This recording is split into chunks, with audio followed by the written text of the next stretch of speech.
작년 남한산성 행선으로 호국 의승의 정신을 되새겼던 전국비구니회가 주어사지로 두 번째 행선에 나섰습니다. 종교 평화와 공존의 상징으로 올바른 역사가 재정립되길 기원했습니다. 제주도지사와 교육감, 국회의원과 도의원의 당선을 축하하는 법회가 제주에서 마련됐습니다. 법회에 모인 4부대중은 제주도가 더욱 발전하는 미래로 나아가길 기원했습니다. 지난 1일 원적에 든 총지종 전 종령 효강대종사 고결식이 어제 통리원장으로 엄수됐습니다. 총지종 종령 법공대종사와 통리원장 우인정사 등이 참석해 마지막 길을 함께 했습니다. 500여 년간 떠돌고 있는 흥천사 대종이 제자리로 돌아와야 한다는 목소리가 힘을 얻고 있습니다. 흥천사 대종이 환지 본처해야 하는 이유를 학술적으로 조명하는 자리가 마련됐습니다. 뉴스인뉴스에서는 한국예술종합학교 최수정 교수를 만났습니다. 범패 중 율법공양 소리를 재현한 의미와 어려움, 불교음악 대중화와 세계화를 위한 과제가 무엇인지 들어봤습니다. 편안한 주말 보내셨습니까? 7월 4일 월요일 BTN 뉴스 시작합니다. 첫 소식입니다. 지난해 남한산성에서 행선을 하며 호국 의승의 정신을 되새기고 불교 역사의 제자리 찾기에 나섰던 전국비구니회가 주어사지로 두 번째 행선에 나섰습니다. 주어사가 종교 평화와 공존의 상징으로 올바른 역사가 재정립되길 기원했습니다. 하경목 기자입니다. 지난해 호국 의승의 정신을 되새기며 남한산성 행선에 나섰던 전국비구니회가 지난 2일 천지남과 함께 천주교 성지화 사업이 진행되고 있는 주어사지에서 두 번째 행선에 나섰습니다. 물폭탄을 쏟아냈던 장마가 잠시 그치자 떼약볕이 내리쬐니다. 불어난 계곡물은 비구니 스님들의 발걸음을 가로막습니다. 폭염과 높은 습도에 숨은 가빠지고 발끝만 바라보며 걷기를 1시간. 현말과 돌무더기만 남아있는 주어사지에 도착합니다. 전국 비구니회장 본각 스님은 스님들이 희생을 무릅쓰고 한국 천주교의 태동을 도왔던 만큼 천지남과 주어사지야말로 종교 평화와 공존의 상징이라고 강조했습니다. 하지만 천주교의 무분별하고 일방적인 성지화에 대해서는 행동하는 지성인이 되길 당부했습니다. 그동안 우리가 놓치고 지키지 못한 것을 반성하는 마음으로 행동하고 또 행동하고 우리는 불교만이 아니라 여기 주어사나 천지남은 종교 공존, 종교 평화의 성지로 발전시켜가고 주어사지는 지난 5월 진행된 조계종 불교문화재 연구소의 시굴 조사 결과 범자가 새겨진 막세편이 출토되는 등 이미 17세기부터 상당한 위상을 갖춘 사찰이 존재했던 것으로 확인됐습니다. 조계종은 주어사지의 본격적인 발굴과 주어사지 토지의 매수 혹은 교환 등 방안을 마련하고 있다고 밝힌 바 있습니다. 또한 BTN이 수차례 보도했던 천주교인들이 주어사지에서 이른바 절두산 성지로 옮겨가 안치하고 있는 해운당 대사 부도비의 반환은 조만간 이루어질 것으로 보입니다. 지난달에 절두산 성당의 신부님께서 정식으로 이제 찾아오시고 또 공문도 보내셔서 그 의증지비를 반환을 해드리겠다라고. 비구니 스님들과 신도들은 정호 스님의 첼로와 바이올리니스트 김윤아 씨의 연주와 함께 영상의 시간을 가지며 종교 평화와 공존의 상징인 주어사의 역사에 대해 사유했습니다. 전국 비구니회는 그동안 무관심과 무지에 대해 참여하며 묻히고 잊혀져가는 역사 바로 세우기를 발언했습니다. 주어사의 이러한 역사적 배경이 축소된 채 자칫 한국 천주교의 발상지로만 부각되고 왜곡될 뻔하였던 역사를 지금이나마 바로잡게 된 것에 대해 참으로 다행스럽게 생각합니다. 한국 천주교의 자생적 발생 역사를 기록하고 자랑하고 싶다면 목숨을 걸고 그 태동을 지원했던 스님들의 희생의 역사를 인정하고 불교계에 감사할 때 진정한 종교 평화와 공존이 우리 앞에 다가올 것입니다. 불교 역사가 이렇게 지워지지 않도록 타종교회에서 지워지지 않도록 불교인 모두가 관심을 갖고 지켜가야 되지 않을까. BTN 뉴스 하경목입니다. 지난 6일 지방선거 및 보궐선거에서 도민의 선택을 받은 도지사와 교육감, 국회의원과 도의원의 당선을 축하하는 법회가 제주에서 마련됐습니다. 법회에 모인 4부대중은 제주도가 더욱 발전하는 미래로 나아가길 기원했습니다. 김건희 기자입니다. 제주도민의 선택을 받은 대표 일꾼들과 제주불교 사부대중이 한마음으로 더 나은 미래의 제주를 기원합니다. 제주불교연합회가 지난 2일 아젠 투표홀의 컨벤션에서 회장 허운 스님과 오영훈 제주특별자치도지사, 김광수 교육감과 김한규 국회의원 등 불자 당선인을 비롯해 사부대중 500여 명이 참석한 가운데 지방선거 당선 및 취임 축하 법회를 봉행했습니다. 다 함께 미래로를 슬로건으로 새 도정을 시작한 오영훈 도지사는 위대한 도민시대, 사람과 자연이 행복한 제주를 부처님 전에 발언했습니다. 도민이 진정한 주인이 되고 갈등이 있는 곳마다 평화가 실현되며 소외되는 일 없이 모두 함께 행복한 제주를 만들어갈 수 있도록 저희를 인도하소서. 거룩하신 부처님의 가피로 지혜와 역량을 갖춘 제주의 참된 신부름꾼이 되기를 마음을 다해 소원합니다. 신신 깊은 불자로 불자 정치인의 모범으로 불리고 있는 오영훈 지사는 스님들을 주축으로 시작된 무호법정사 항일운동을 언급하며 제주불교의 강인함으로 도정을 이끌어 나가겠다고 밝혔습니다. 제주불교는 나라의 어려움을 처할 때마다 크게 역할을 해왔습니다. 어느 누구도 나서지 못했을 때 무호법정사 항일운동을 통해서 대한민국의 자존을 드높였던 적이 있었고, 저는 불굴의 DNA를 갖고 있는 우리 제주인의 자존이다라는 생각을 갖습니다. 그런 마음으로 새롭게 현재의 위기를 극복하고 도민 모두가 행복한 사회를 만들어 나가도록 하겠습니다. 법회에 참석한 제주불교 스님들은 도민을 대표하는 심부름꾼으로 더 나은 제주를 위해 노력해달라고 당부했습니다. 앞서 말씀드린 제주인들의 위대한 DNA는 우리 불교의 불성과도 일치합니다. 불교가 오랜 세월 동안 제주에서 자리하면서 이런 제주 도민의 심성을 개발해 왔다고 말씀드려도 지나치지 않으라고 봅니다. 이제 첫 출발을 내딛는 제주특별자치도와 제주특별자치도 예외 앞날에 부처님의 지혜가 충만하시어 제주가 더욱 발전할 수 있는 초석이 되길 간절히 바랍니다. 우크라이나 전쟁과 전염병 사태 등 위기의 상황 속 새롭게 시작되는 제주특별자치도. 제주불교의 정신을 계승한 도지사와 많은 불자 당선인들이 만들어 나갈 제주도의 미래에 많은 이들이 기대하고 있습니다. BTN 뉴스 김가희입니다. 지난 1일 세수 96세로 원적에 든 총지종 전 종령 효강대종사 고결식이 어제 통리원장으로 엄수됐습니다.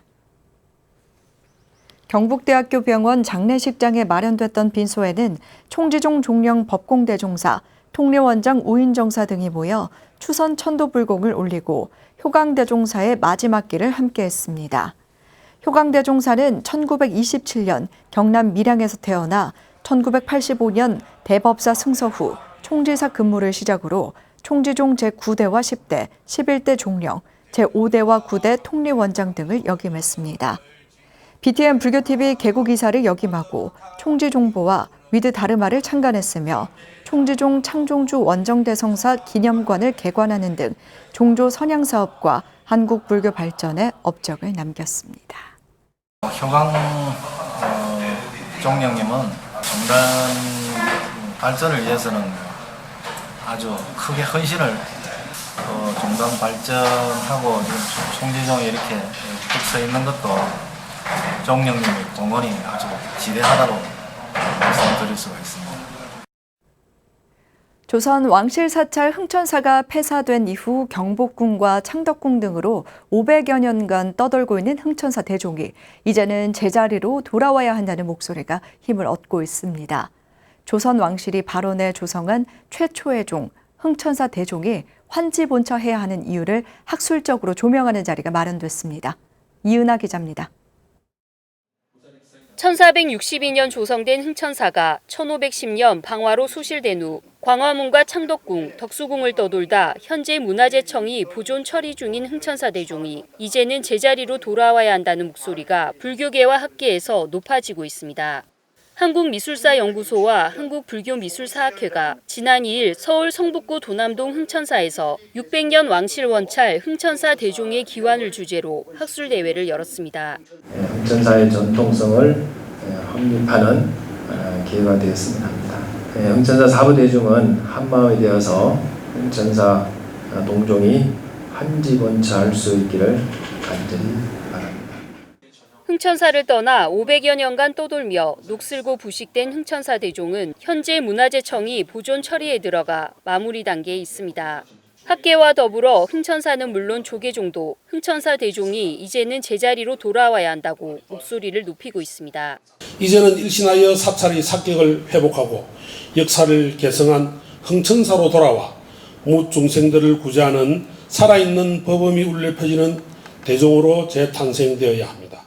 2019년부터 흥천사와 함께 대종환수의 목소리를 함께해온 문명대 교수는 흥천사의 역사와 대종의 기환을 주제로 한 기조 발표를 통해 기환의 당위성을 짚었습니다. 흥천사 대종은 조선 왕실 발은 최초의 종이자 전통 종양식에서 새로운 양식을 조화시킨 현존하는 조선 최초의 종으로 가장 중요시되고 있는 태조애비 신덕왕후를 기리고 중생제도를 위해 국가적 장인과 도화서 화원까지 동참해 만들어진 흥천사 대종은 중국종의 영향을 받던 시대적 배경에도 한국 전통종의 요소들을 조화롭게 계승해 정치적으로나 미술사적으로도 중요한 의미를 지니고 있습니다. 특히 지금의 흥천사가 1510년 방화로 소실된 흥천사의 법 등을 계승하고 있다는 점에서 늦었지만 지금이라도 대종이 봉안돼야 할 곳이 명백하다는 데는 불교계 밖에서도 이견이 없습니다. 조사 의도와 흥천사 대종이 15세기 왕실 발언 법령의 양식적 모건이었다는 점을 고려하면 보존 처리 후 흥천사 대종의 최종 목적지는 흥천사가 되어야 할 것입니다. 갈 곳을 잃고 500년 동안 떠돌이 생활을 하고 있는 흥천사 대종이 이제는 제자리를 찾아야 한다는 목소리가 힘을 얻고 있습니다. BTN 뉴스 이은하입니다. 울산 백양사 전주지 명본 스님이 경남 울주군의 태화선원을 개원하고 문화포교와 수행지도에 본격적으로 나섰습니다. 김해 대법화사 회주 금강스님을 법주로 열린 개원법회에는 통도사 총무국장 현덕스님, 국민의힘 김기현, 박성민 서범수 국회의원, 노옥희 울산교육감 등 4부대 중 200여 명이 동참했습니다. 금강스님은 하늘과 땅의 기운이 모이는 곳에 불자들이 모이면 그곳이 도량이고 기도 영험도 생긴다며 앞으로 4부대 중이 주지 명본스님과 함께 열심히 정진해 울산을 대표하는 전법 도량을 만들어달라고 격려했습니다. 명본스님은 태화선원은 문화재 답사순례단을 중심으로 문화와 수행이 있는 전법도량이 될 것이라고 포부를 밝혔습니다. 천태종 천안 만수사 제13대 주지 자운스님의 취임법회가 지난 2일 경내 대웅보전에서 봉행됐습니다. 취임법회에는 천태종 사회부장 도웅스님, 만수사 김봉식 신도회장, 명락사 이상철 신도회장, 삼봉사 윤기희 신도회장 등이 동참해 취임을 축하했습니다. 김봉식 신도회장은 신임 주지스님 취임을 계기로 청정도량으로 거듭날 수 있도록 열심히 정진해 나가자고 말했습니다. 자운스님은 부족하지만 화합해서 잘 따라와 주시길 당부드린다며 서로 좋은 인연으로 만나 좋은 인연 도량이 되도록 함께 노력해 나가자고 말했습니다. 도웅스님은 훌륭한 스님을 모시게 된 것도 복전이라 생각하고 열심히 정진해 줄 것을 당부했습니다. 서귀포 불교대학 총동문회가 제주도민을 위해 해국대종사 초청 강연을 개최했습니다. 지난 2일 제주 국제컨벤션센터 탐나홀에서 진행된 강연은 서귀포 불교대학 오정은 총동문회장과 동문회원, 제주도민들이 참석했습니다. 충주 석종사 조실 해국대종사는 2년이라는 환경으로 변화가 나타나지만 사실상 변화는 아무것도 없다며 연기법에 대해 절했습니다. 행사를 주최한 서귀포 불교대학 총동문회는 지난 체육대회에 이어 이번 초청 강연을 통해 지역 내 포교 신행 활동을 펼치고 있습니다. 한국불교 발전과 제가불교, 여성불교의 새로운 위상을 정립하기 위해 설립된 불의회가 제37회 불의상 수상자를 발표했습니다. 연구 분야에서 선정된 해인사 승가대학 학감 법장 스님은 일본에서 공부한 문헌학적 소양을 토대로 동아시아 고대 스님들의 계율 사상에 관해 연구를 발표하고 있습니다. 실천 분야에 선정된 법륜회는 부산 지역 재가불자 택시 운전사 단체로 20여 년 넘는 기간 동안 지역에서 봉사활동을 하고 있습니다. 올해 추가된 특별상은 불교 민속학 분야에서 오랜 업적을 쌓았으며 국가무형문화재 지정 등에 영향력을 미치고 있는 구미래 불교민속연구소장에게 돌아갔습니다. 연구 및 실천 분야 수상자에게는 상금 2천만 원, 특별상 수상자에게는 상금 1,000만 원이 수여됩니다.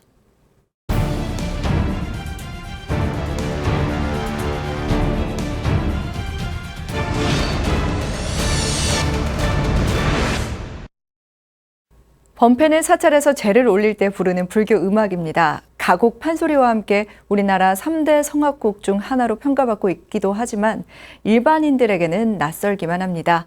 여전히 스님들만의 소리로 남아있는 범패를 한국예술종합학교가 학생들에게 전수하고 있습니다. 판소리 박사 1호인 한예종 최수정 교수를 뉴스 스튜디오에 모셨습니다. 교수님 안녕하세요. 안녕하세요. 네, 범패는 종교 음악이라고 할 수가 있는데 우리나라 3대 전통 성악곡 중 하나로 꼽히는 이유가 무엇일까요? 네, 판소리, 가곡, 범패는 일단은 예술적인 가치가 매우 높고요. 그리고 예술적 가치가 높다 보니까 전문성이 담보가 되어서 저는 그렇게 꼽혔다고 생각이 들고요. 그다음에 그 전수하는 방법에 있어서도 굉장히 전통적인 구전심수의 방법이라든지 공부하는 시간도 굉장히 오랫동안 투여를 하기 때문에 전문가의 음악 또 그것이 예술적인 가치가 높기 때문에 가곡, 범패, 판소리가 우리나라를 대표하는 전통 3대 성악곡이 아닐까 합니다. 네, 이번에 학생들과 함께 범패 중에서 육법공양 소리를 재현해냈습니다. 어떤 의미가 있을까요?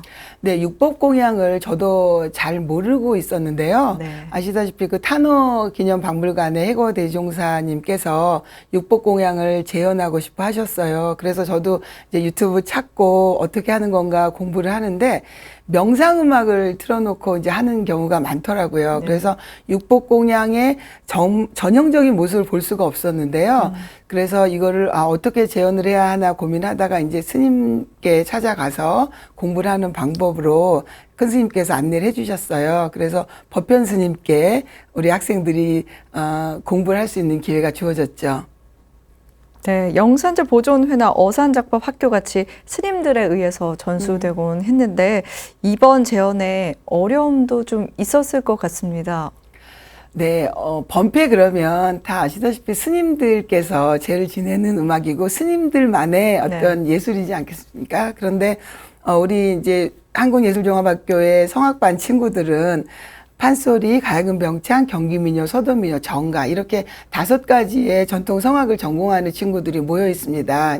그러다 보니까 이런 그 스님들만의 음악이라는 생각을 했지 우리가 공부를 할 수 있는 커리큘럼의 또 다른 장르라고 생각을 못한 거예요. 그래서 그들에게 우리의 이 전통 성악이 어떤 종류가 있고 정말 확대해야 되는 인식을 변화시키는 것, 그것이 조금 더 많이 집중했던 부분인 것 같습니다. 네, 다행히 학생들이 그 부분을 빨리 인식해 줬어요. 거부감이라든지, 그러니까 종교 음악으로 한정짓지 않고 우리 민족이 갖는 고유의 역사 음악이다. 이런 예술적 가치를 빨리 공유해 주어서 작년 겨울방학에 공부하는 데 있어서 조금 더 쉽게 접근할 수 있지 않았나 싶습니다. 네, 범패는 종교 음악이기도 한데요. 네. 학생들의 종교 또한 다양할 것 같습니다. 그래서 좀 학생들에게 동기부여를 하는데 좀 어려움도 있었을 것 같고 학생들이 거부감을 느낄 수도 있을 것 같다라는 생각이 드는데 어떠셨나요? 네, 잠시 전에 말씀드린 것처럼 분명히 저도 그 부분을 염려를 했어요. 네. 그러니까 범패는 불교의 음악이다라는 생각을 할 수밖에 없고 그렇기 때문에 스님들이 하시는 모습을 장엄한 그 범패를 공부를 해왔는데 본인들의 목소리로 어떤 표현을 한다는 것을 할 수 있을까? 그리고 학생들이 하게끔 하는 게 옳을까? 저도 그런 고민을 많이 했습니다. 왜냐하면 말씀하신 것처럼 종교가 다른 것도 있지만 우리가 이거 공부해보지 않은 것을 새롭게 하는 데는 사실은 되게 어색한 부분이 많잖아요. 근데 심지어 이것은 타 종교, 본인이 종교가 다를 때 타 종교의 음악이라는 생각을 먼저 해버리면 분명히 불편함이 있을 수 있는데요. 학생들이 그런 생각보다 오히려 우리의 판소리도 거기에 불교적인 내용도 많고 또 무속적인 것도 많고 그러니까 다른 종교의 음악이 아니라 우리의 전통 성악으로 전통 예술로 생각을 해준다는 게 되게 고마웠습니다. 그래서 분명히 또 수업을 해주시는 법현 스님께서도 세계화될 수 있는 우리의 전통의 훌륭한 가치를 지녔다는 부분을 설명을 많이 해주셨고요. 또 종교 스님께서도 목사님, 신부님 이렇게 교류를 하면서 이런 예술적인 활동을 하신다는 말씀도 주셨어요. 그러니까 학생들이 되게 열린 마음을 가졌습니다. 네, 범패 대중화의 첫걸음을 뗀 셈인데요. 네. 현실적인 어려움과 또 한계도 많을 것 같습니다. 지금 상황은 어떤가요? 사실은 이제 육법 공양으로 시작을 했는데요. 범패 그럼 장르가 이제 영산제 전체도 해야 되고 네. 또 춤도 작법이라고 해서 나비춤, 바라춤 이런 것도 있습니다. 그러니까 소리만을 흉내내는 것이 아니라 네. 범패가 갖고 있는 어떤 정신세계와 수양의 도구로서 또 어떤 그 제의 의미 이런 것들도 많이 설명이 돼야 될 것 같고요. 그러다 보면 이제 이론적인 공부를 해야 되고 그 다음에 부수적으로 함께 아까 말씀드린 춤과 노래가 모두 다 종합적으로 발현되기 위해서는 수업 시간을 많이 투자를 해야 되는데요. 이것은 이제 커리큘럼으로 네. 우리 학생들이 교과과정 내에서 공부할 수 있는 방향을 모색을 해야 가능할 것 같습니다. 지금은 특별활동 수업으로 공부를 한 것이었거든요. 그런데 이제 정식 이런 교과과정 내에 들어오면 학생들이 기초부터 차분차분 배울 수 있어서 좋을 것 같은데 이제 이런 경우에 스님들께서 많이 지원해 주시고 학생들의 부족한 면을 이렇게 지도해 주셔야 하는 부분이 있어서 많이 제가 스님들과 소통해서 이렇게 챙겨야 될 것 같다는 생각을 합니다. 네, 불교에 좀 서포트가 필요하다 이렇게 좀 네. 이해해도 될까요? 네, 한류의 영향으로 한국 전통 문화에 대한 관심이 뜨겁습니다. 범패가 한국 전통 성악으로 또 세계에 알려지기 위해서는 어떤 것들이 필요하다고 생각하시는지요? 우리가 지금 2003년도에 판소리가 유네스코에 등재되었고 2010년이가 가곡이 등재됐습니다. 그럼 이제 3대 성악극 중에 남은 건 범패잖아요. 네. 범패도 유네스코에 등재될 수 있도록 이렇게 다양한 접근을 하고 이 문화적 예술적 가치를 드러내야 될 거고요. 네. 지금 이제 K-팝, K-클래식 그래서 가장 전통적인 것이 대중화의 물결에 이렇게 합류돼서 많이 인기를 얻고 있잖아요. 네. 이럴 때 우리의 전통성이 무엇인가를 다각도로 표현하는 작업들을 해야 되는데 이때 어쨌든 이렇게 우리 젊은이들이 네. 많이 나서서 좀 해주면 스님들만의 스님들이 해주시는 범패만을 보던 사람들이 이건 또 뭐지? 이런 호기심을 가질 수도 있고 또 이 범패를 공부한 친구들이 자기 전공과 접목해서 네. 판소리와 범패, 판소리와 민요, 판소리와 정가, 가곡 이런 것들을 연결시키는 시도를 해준다면 한예종에서 지금 범패를 가르치는 것이 결국 나아가서 또 불교계에도 도움이 되고 또 불교계뿐만이 아니라 한국의 전통예술을 세계에 알리는 그 레파토리의 확장이라고 그럴까요? 그런 기대를 가져도 좋을 것 같습니다. 네, 1500년을 이어온 범패가 지켜야 할 문화유산을 넘어서 대중과 함께 소통하는 그런 음악이 됐으면 하는 바람입니다. 오늘 말씀 감사합니다. 네, 감사합니다. 월요일 7시 BTN 뉴스 마칩니다. 함께 해주신 여러분 고맙습니다.